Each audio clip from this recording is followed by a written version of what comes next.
ഏതാണ്ട് 8 വർഷങ്ങൾക്ക് മുൻപാണ് കരുൺ നായർ എന്ന വലങ്കൈ ബാറ്റ്സ്മാൻ ഇന്ത്യൻ ടീമിൽ അരങ്ങേറ്റം കുറിക്കുന്നത്. കളിച്ച 3-ാം ടെസ്റ്റിൽ തന്നെ ഇടിമുഴക്കമാർന്ന ഒരു പ്രകടനത്തിലൂടെ തൻ്റെ പേര് ക്രിക്കറ്റ് ലോകത്ത് എഴുതി ചേർക്കപ്പെട്ട കരുണിൻ്റെ കരിയറിന് പിന്നീട് എന്ത് സംഭവിച്ചു എന്നത് ഉത്തരം കിട്ടാത്തൊരു ചോദ്യമാണ്. ഒരു സിനിമാ കഥയെ വെല്ലുന്നതാണ് കരുൺ നായർ എന്ന മലയാളിയുടെ തിരിച്ചുവരവിൻ്റെ കഥ. 2022 എല്ലാം നഷ്ടപ്പെട്ടവനെ പോലെ കരുൺ ട്വിറ്ററിൽ കുറിച്ച വരികൾ ഇങ്ങനെയാണ്: dear cricket, give me one more chance.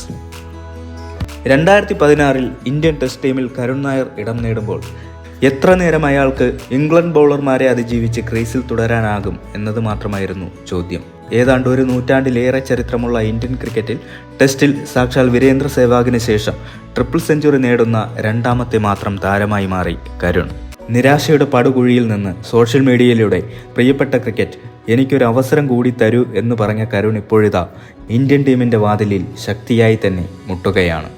നിലവിൽ ആഭ്യന്തര ക്രിക്കറ്റിൽ കരുൺ വിദർഭയ്ക്കായാണ് കളിക്കുന്നത്. ഇക്കഴിഞ്ഞ വിജയ് ഹസാരെ ട്രോഫിയിൽ വിദർഭയ്ക്കായി റൺമഴ പെയ്യിച്ചാണ് കരുൺ വീണ്ടും ഇന്ത്യൻ സെലക്ടർമാരുടെ ശ്രദ്ധയാകർഷിക്കുന്നത്. ഒരു ഇന്ത്യക്കാരൻ്റെ ആഭ്യന്തര ക്രിക്കറ്റിലെ ഏറ്റവും മികച്ച പ്രകടനമാണ് കരുൺ നായർ പുറത്തെടുത്തത്.